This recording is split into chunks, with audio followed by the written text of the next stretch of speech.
Hello pong muli mga kababayan. Ang inyong lingkod po, si Kamanong po dito po sa Tambayan Makabayan ay nagbabalik po muli at samahan niyo po tayo po ay magkomentuhan. At sana po nasa mapayapa at maayos po kayong kalagayan. Magumpisa na po tayo. Komentuhan po natin ang pahayag po ng ating Vice President Sara Duterte na siya po ay nasa The Hague, mga kababayan. Umpisahan na po natin. Pakinggan po natin at panuorin ang ating pong Vice President Sara Duterte. Ito po siya. Yung lakas ko lang talaga galing talaga sa mga tao. Ah, sa totoo lang, iniwan na siguro ako lahat ng mga kaibigan ko na politiko, pero hindi ako iniwan ng mga Correct. outside. So then politics, but we are here for you. Correct. Ako, No matter what. VP, another statement coming from perhaps sentiments by the Filipinos. Are you ready to become the next president of the Philippines? sige. Sige, salamat ha. Thank you. VP Inday, Yes. welcome back to the Netherlands. Magandang araw po sa inyo. How are you today? Thank you.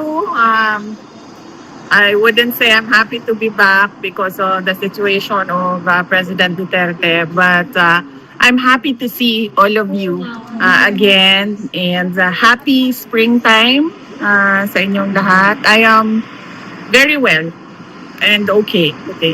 Thank you, VP. On behalf of the Filipino community all over the world, welcome back and we're glad to see you again. Yes, so I'm happy to see first-timers as well. And first-timers in the Netherlands, ma'am, no? Yes. So, We were here actually last year. Yeah. Oh. We bring some cakes. Oh. Birthday si Tatay D. Oh, salamat. And I think malaki din yung celebration nitong nakaraang March 28 para kay President Duterte. So, nagpapasalamat din ako sa mga Filipinos overseas na pumunta dito sa Hague noong March 28 para mag-celebrate dito sa Duterte Street and mag-celebrate din dun sa Malidel Park. So, thank you sa inyo. Thank you, VP Inday. Next birthday. Yes, we always pray for that. No? Halos araw-araw yung dasal na sana ay makauwi na si President Duterte. Kami uwi. VP Inday. Oh, ma'am. Sobrang mahal ng Thank you, ma'am. magastos, ma'am. VP Inday, how was your visit with PRRD after a while, ma'am, of not seeing him? Okay lang naman. He looks well. He looks healthy. And wala naman siyang mga problema. I suggested na magpa-physiotherapy siya.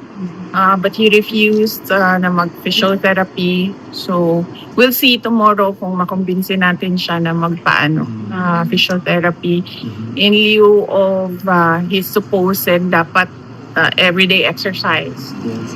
VP, what is your initial reaction when the jurisdiction was established, decided by the appeals chamber, ma'am? Well, I accepted it as it is.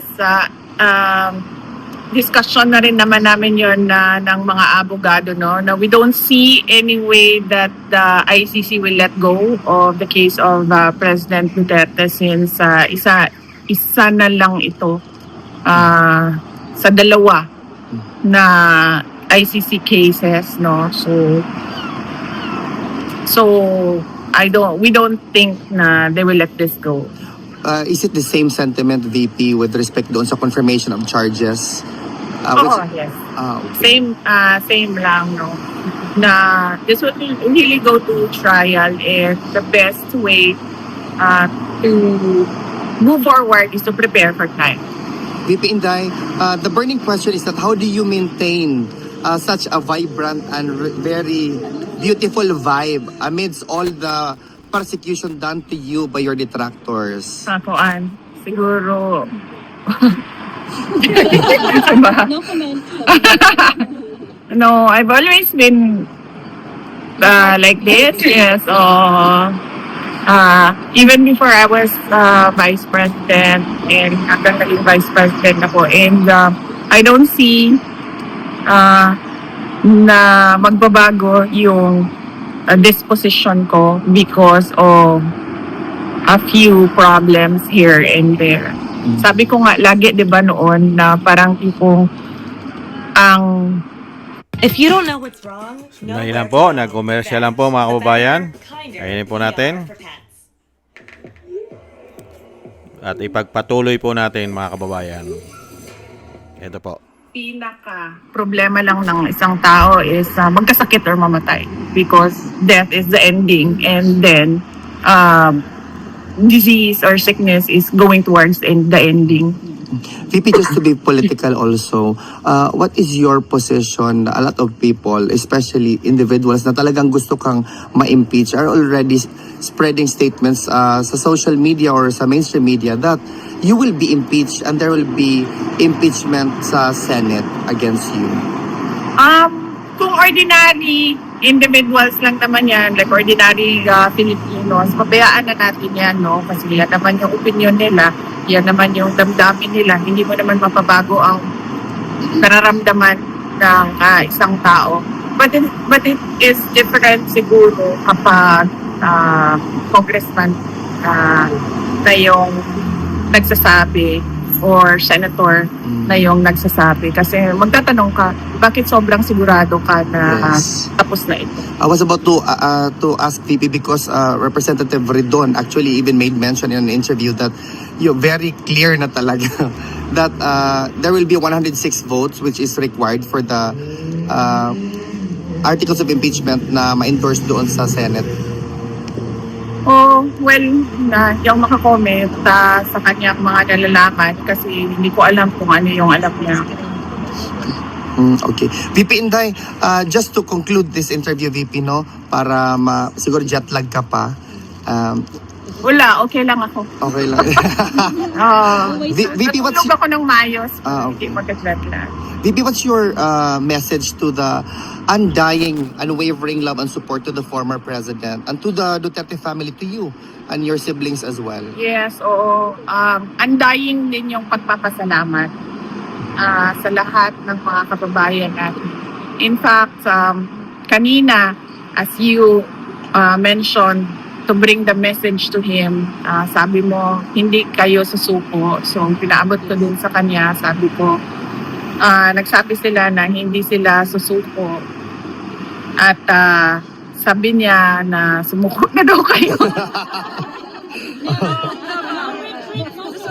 Kayo. Well, hindi ko alam kung joke yun or hindi. But We're traveled miles away for him.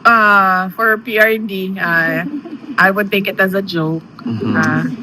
And of course, ako personally, yung lakas ko lang talaga galing talaga sa mga tao. Sa totoo lang, iniwan na siguro ako lahat ng mga kaibigan ko na politiko, pero hindi ako iniwan ng mga Correct. kababayan. So in politics, but we are Yung here for kami. you. Correct. Ako. No matter what. VP, another statement coming from perhaps sentiments by the Filipinos. Are you ready to become the next president of the Philippines? I'm already a presumptive candidate because I declared my intention to run for the next presidential elections. We can only pray that there will be a presidential elections on 2028 and it will be honest, orderly, and peaceful. On behalf of the Filipino VP, mabuhay ka, mahal ka namin at asahan mo ang suporta namin. Duterte! Salamat. Mabuhay ka, VP. Upgrade mga kababayan, ang ating pong mahal at butihing Vice President na future President kung magkakaroon po ng malinis na halalan at hindi po sila magiging sakim gahaman sa kapangyarihan. At syempre alam naman po natin na hindi po sila lulubay na pagpapabagsak sa Vice President dahil nga po may mga sakit na po sila pagdating po sa kapangyarihan. Yung tinatawag na kleptomaniac.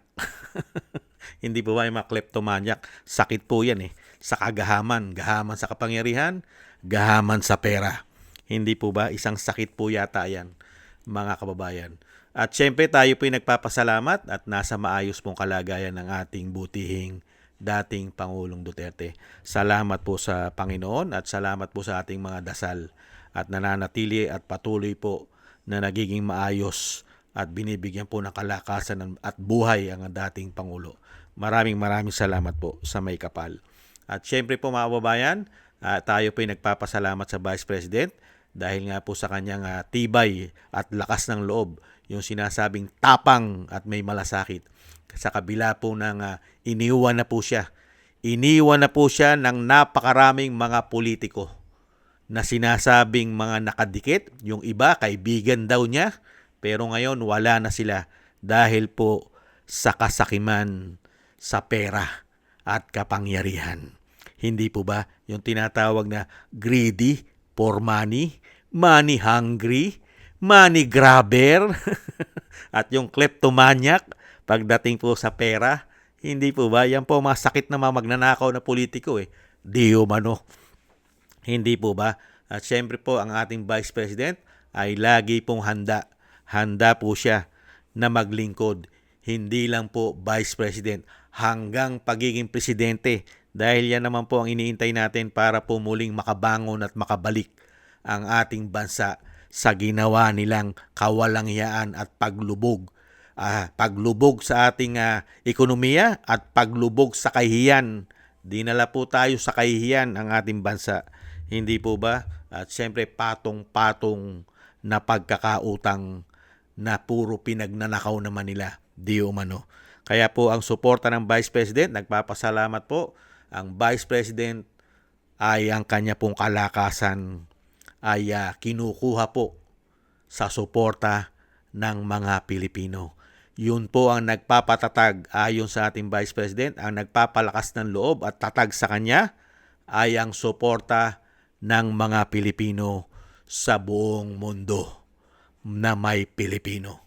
At syempre, ang mga kritiko na sinasabi po ay hayaan na lang daw po natin, lalong-lalo po yung mga Pilipino na sarado na ang isip.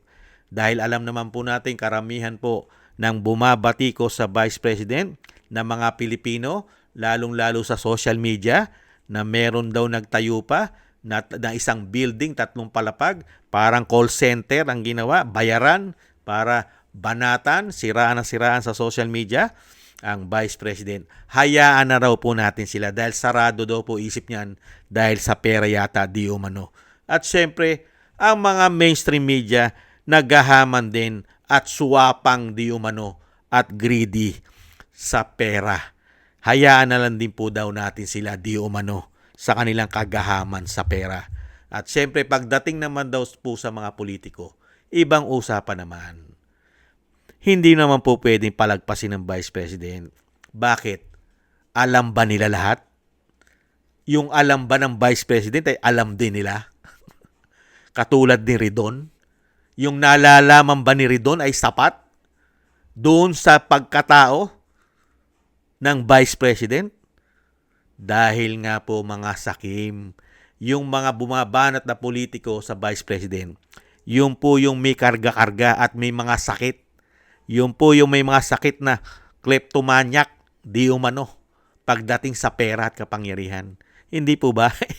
Yung money grabber, yung money hungry, gutom na gutom sa pera, at yung greedy for money at power. Yan po ang mga sakit na mga sakim at mga magnanakaw na politiko sa ating bansa. Yan po ang mga sakit nila. Hindi po ba? Kaya mabuhay ko po kayo, Vice President, at ang Pilipino na nakikita po ang ginagawa po at patuloy nilang ginagawa na ang Pilipinas ay pabagsakin nila di umano. At ipolitika kayo na ipolitika ang inyong pamilya at pabagsakin kayo ng pabagsakin ng mga gahaman sa kapangyarihan at pera ay nakikita po ng taong bayan yan.